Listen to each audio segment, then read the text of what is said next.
নমস্কাৰ বন্ধু বান্ধৱীসকল, আজি মই আপোনালোকৰ কাৰণে অসমৰ শিক্ষা বিভাগৰ ফালৰ পৰা প্ৰকাশিত এটা নটিফিকেশ্যন লৈ আপোনালোকৰ ওচৰলৈ আহিছোঁ।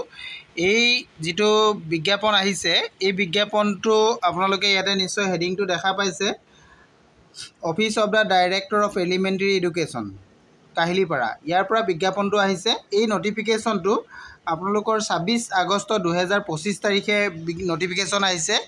ইয়াত আপোনালোকে চাওক, লোৱাৰ প্ৰাইমেৰী আৰু আপাৰ প্ৰাইমেৰী দুটাই আছে। মই প্ৰথমে লোৱাৰ প্ৰাইমেৰী স্কুলৰ ভেকেঞ্চিখিনি আপোনালোকক দেখাব বিচাৰিছোঁ। লোৱাৰ প্ৰাইমেৰীত আপোনালোকে দেখিছে এইটো 120 ভেকেঞ্চি আছে। ইয়াতে লিখা আছে vacancy for special educator in lower primary school. গতিকে আপোনালোকে এইখিনি কথা নিশ্চয় জানিব পাৰিছেই যে লোৱাৰ প্ৰাইমেৰী টিচাৰ পোষ্ট আছে 120টা।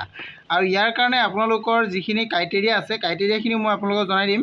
আপোনালোকে ইয়াতে চাওক, ক্ৰাইটেৰিয়াৰ ভিতৰত দিয়া আছে। মেইন আপোনালোকৰ ইম্পৰ্টেণ্ট হৈছে টেট বা টেট বা টেট আপোনালোক কোৱালিফাই হ'ব লাগিব। নাম্বাৰ 1, এইটো মেইন কোৱালিফিকেশ্যনৰ ভিতৰত আপোনালোকৰ এইটো পৰিব। আৰু এটা কৈছে আপোনালোকৰ যিটো বয়সটো ইয়াতে 18 বছৰৰ পৰা 40 বছৰৰ ভিতৰত হ'ব লাগিব। এইটো জেনেৰেল কেটেগৰী অৰ্থাৎ আনৰিজাৰ্ভ কেটেগৰী কেণ্ডিডেটসকলৰ কাৰণে। আৰু যিসকল SC ST তেওঁলোকে ইয়াতে চাওক 45 ইয়াৰ্ছলৈকে কৰিব পাৰিব। আৰু যিসকল OBC আৰু MOBC তেওঁলোকে 43 ইয়াৰ্ছলৈকে কৰিব পাৰিব। আৰু এক্স ছাৰ্ভিচমেন যদি আছে তেনেহ'লে 42 ইয়াৰ্ছলৈকে কৰিব পাৰিব। আৰু যদি PWBD কেণ্ডিডেট আছে তেওঁলোকে 50 ইয়াৰ্ছলৈকে আবেদন কৰিব পাৰিব। আপোনালোকৰ এই বয়সটো 1 আগষ্ট 2025লৈকে ধৰা হ'ব। এইটো বয়সৰ আপোনালোকৰ ক্ৰাইটেৰিয়াটো আপোনালোকৰ ইয়াতে দিয়া হৈছে।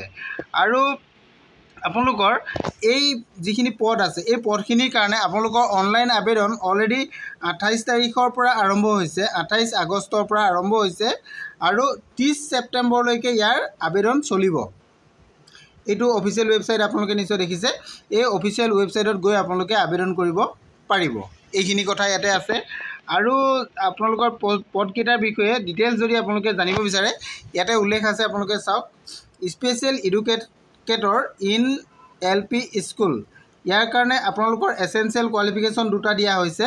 নাম্বাৰ 1 আপোনালোকক এছেঞ্চিয়েল কোৱালিফিকেশ্যন হৈছে senior secondary or its equivalent, মানে আপোনালোকৰ হায়াৰ ছেকেণ্ডেৰী পাছ হ'ব লাগিব। হায়াৰ ছেকেণ্ডেৰীত আপোনালোকৰ কিমান 50% মাৰ্ক বিচৰা হৈছে। লগতে 2 years ডিপ্ল'মা ইন এডুকেশ্যন অৰ্থাৎ DLED আপোনালোকৰ কমপ্লিট হ'ব লাগিব।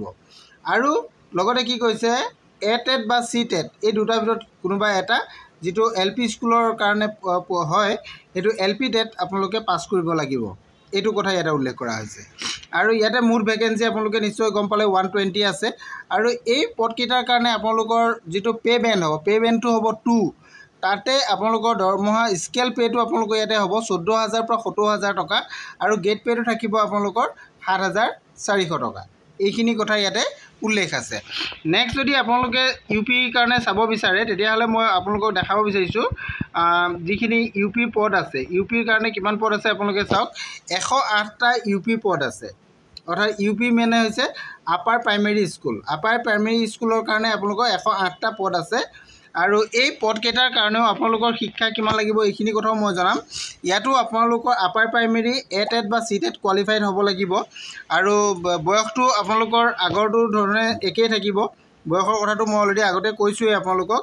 18 পৰা 40 বছৰ আনৰিজাৰ্ভ কেটেগৰীৰ কাৰণে, আৰু এক্স ছাৰ্ভিচমেনৰ কাৰণে 42 বছৰ, OBC আৰু MOBCৰ কাৰণে 43 বছৰ, আৰু SC STৰ কাৰণে 45 বছৰ, আৰু PWBD কেণ্ডিডেটসকলৰ কাৰণে 50 বছৰ বয়সলৈকে দিয়া হ'ব। এইখিনি আগৰ ধৰণে LP টিচাৰৰ দৰে একেই থাকিব।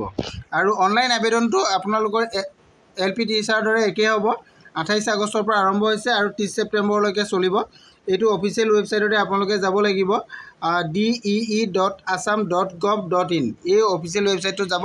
তাতে আপোনালোকে আবেদন কৰি ল'ব পাৰিব। আৰু এই পদটোৰ কাৰণে আপোনালোকৰ শিক্ষা কিমান লাগিব এইটো আপোনালোকে ইয়াতে চাই লওক। প্ৰথম কোৱালিফিকেশ্যনটো হৈছে আপোনালোক গ্ৰেজুৱেট হ'ব লাগিব। আৰু গ্ৰেজুৱেটত আপোনালোকৰ 50% মাৰ্ক থাকিব লাগিব। আৰু লগতে BEd আপোনালোকৰ থকাটো কম্পালচৰি, BEd লাগিব। আৰু লগতে আপোনালোকৰ লাগিব টেট আৰু টেট, এই দুটা হ'ব লাগিব। তাৰপাছতে আপোনালোকে চাওক, ইয়াত দৰমহাটো 14,000 পৰা 70,000 টকা আপোনালোকৰ স্কেল পে' হ'ব। আৰু গ্ৰেড পে' থাকিব আপোনালোকৰ 8,700 টকা। গতিকে আপোনালোকে সকলোখিনি কথা ইয়াতে জানিব পাৰিলে এতিয়া মাত্ৰ আপোনালোকে অনলাইন আবেদন কৰিব পাৰিব আৰু অনলাইন আবেদন যেহেতু কৰিব লাগিব গতিকে আপোনালোকে অনলাইন আবেদনটো ইয়াৰ নিৰ্দিষ্ট যিটো অফিচিয়েল ৱেবছাইট আছে এই ৱেবছাইটত যাব তাতে গৈ আপোনালোকে অনলাইন আবেদনটো কৰি ল'ব 30 ছেপ্টেম্বৰৰ আগতীয়াকৈ আজিলৈ ইমানেই আছিলে থেংক ইউ